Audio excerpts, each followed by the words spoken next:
예, 안녕하세요. 법무법인 대한중앙 대표 변호사 수원 중앙제일법률사무소 협력변호사 조기현입니다. 오늘은 수원 가정법원 소년부 송치 사건에 대해서 알아보는 시간을 갖도록 하겠습니다.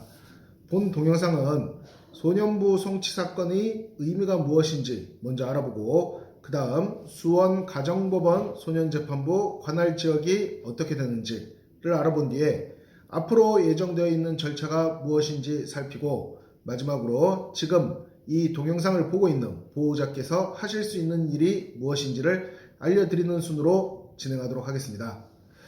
자, 그러면은 소년부 송치 사건이라는 게 어떤 의미일까요? 만약에 미성년자가 범죄에 해당하는 행위를 저질렀다라고 가정을 해봅시다. 이때 미성년자를 나이를 기준으로 둘로 나눠볼 수 있습니다. 만 14세가 그 기준선이 되는데 만 14세 미성년자가 범죄를 저지른 경우에는 형사 미성년에 해당하므로 애초에 형사처벌을 할 수가 없습니다.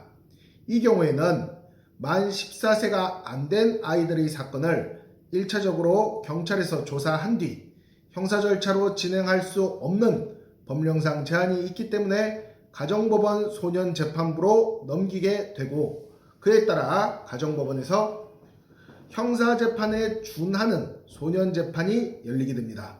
이것을 소년부 송치라고 합니다. 또한 만 14세가 넘었다 하더라도 만 19세가 안 된 미성년자가 범죄를 저지른 경우에는 형사사건으로 사안이 진행될 수도 있으나 사건을 담당하는 수사검사의 판단 하에 사안이 소년부로 송치돼서 소년사건으로 진행될 수도 있습니다. 즉, 만 14세가 넘은 아이들이 범죄를 저지른 경우에는 1차적으로 경찰에서 수사를 한 뒤 경찰 수사가 종료되면은 검찰로 사건이 송치되고 사건을 송치받은 검사는 검사의 판단하에 사안을 형사사건으로 진행할지 소년사건으로 넘길지를 결정할 수 있는데 이때 검사가 소년사건으로 넘긴다라고 결정을 하면은 소년부로 송치되게 되는 것입니다. 그 외에도 아주 예외적으로 검사가 사안을 정식으로 기소했는데 형사법원에서 소년사건으로 송치하는 경우도 있을 수 있습니다. 이 소년부 송치라는 것은 이 모든 사안을 포섭하는 개념으로서 어떤 경로를 통해서든 이제 소년재판이 열리게 될 것이다 라는 의미입니다. 자, 그 다음 본 동영상의 주제로 삼고 있는 수원 가정법원 소년부 관할이 어떻게 되는지 알아보도록 하겠습니다. 수원 가정법원은 그 관할 시군으로 다음과 같은 시군을 두고 있습니다.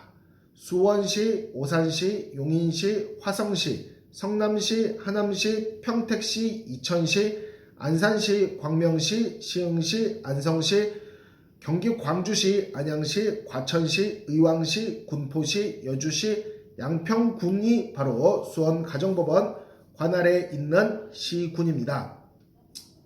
자, 수원 가정법원 관할에 있는 시군의 경우에는 통상적으로 관할 시군마다 1개, 많은 경우에는 2개의 경찰서가 있는데 경찰에서 소년부 송치되는 경우라면은 관할 시군 경찰서에서 1차적으로 조사를 마치고 수원 가정법원으로 송치되게 되는 것입니다. 예컨대 수원 남부경찰서에서 만 14세가 안 된 학생의 범죄를 조사한 경우에는 수원 남부경찰서에서 바로 수원 가정법원 소년부로 송치되게 된다는 의미죠. 여주경찰서에서 만 14세가 안 된 아이가 저지른 범죄를 수사한 경우에도 여주경찰서에서 바로 수원 가정법원으로 송치되는 것이다 이런 말입니다. 그러면은 만 14세가 넘어섰으나 만 19세가 안 된 아이들의 사건은 어떻게 수원 가정법원 소년부로 오게 되는 것일까요? 자, 만약 수원지방검찰청 관할에 있는 사안의 경우에는 수원지방검찰청 관내 경찰서를 거쳐서 수원지방검찰청으로 올라온 뒤에 수원지방검찰청에서 수원가정법원 소년부로 송치하게 됩니다. 수원지방검찰청 관할지역이라 함은 수원시, 오산시, 용인시, 화성시입니다. 예컨대 오산경찰서에서 수사한 사건이 수원지방검찰청으로 올라오게 되고 수원지방검찰청에서 사안을 담당하는 수사검사가 이를 수원가정법원 소년부로 송치하는 경우가 있다라는 말입니다. 그 외에도 수원가정법원으로 송치하게 되는 검찰청으로는 수원지법 성남지청, 수원지법 여주지청, 수원지법 평택지청, 수원지법 안산지청, 수원지법 안양지청이 있습니다. 이러한 지청급 검찰청에서도 수원가정법원으로 소년부 송치를 하게 됩니다. 예컨대 안양 소재 경찰서에서 조사한 사안은 안양지청이라는 검찰청으로 가는데 안양지청 검찰청 검사 판단하에 소년사건으로 진행하겠다라고 판단되는 사건은 안양지청에서 수원가정법원으로 소년부 송치되게 되는 것입니다. 자, 이상 수원가정법원, 소년부, 관할지청, 관할검찰청, 관할경찰서에 대해서 알아봤습니다. 다음 주제인 앞으로 예정된 절차 어떻게 될 것인지에 대해서 간단히 알아보도록 하겠습니다. 소년부로 사건이 송치됐다라는 것은 이제 소년재판이 열리게 된다라는 것입니다. 소년재판은 일반 형사재판과는 그 목적도 절차도 판이하게 다릅니다. 소년사건을 담당하게 된 판사, 즉 재판부는 사안을 살펴서 재판 이전에 조사를 할 필요가 있다라고 보게 되면 두 가지 경우를 통상적으로 사용하게 됩니다. 하나는 가정법원에 소속되어 있는 법원조사관으로 하여금 사안을 심도 있게 조사하도록 명령을 하거나 또 다른 경우 좀 더 광범위하고 세부적인 조사가 필요하다고 판단한다면 관내의 보호관찰소, 준법지원센터라고 불리는 보호관찰소에 조사를 위탁하여 결정전 조사를 하게 할 수 있습니다. 그 뒤에 재판 기일이 잡히게 되면 재판 당일에 판사는 사건을 심리하여 종국 결정을 내릴 수 있습니다. 종국 결정은 소년보호처분 1호 처분부터 10호 처분 사이 결정, 아주 예외적으로는 불처분 결정을 의미합니다.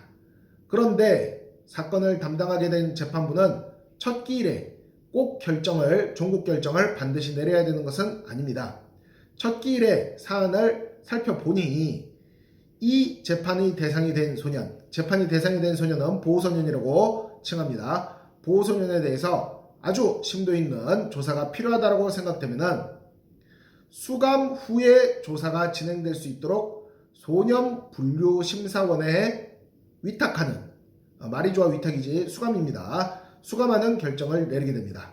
소년분류심사원은 일반적인 형사 절차에서는 구치소에 해당하는 기관으로서 아이들을 수감해놓고 아이들의 성향을 심사하여 최종적으로 어떤 처분을 내리는 것이 적합할지에 대해서 분류하는 기관입니다.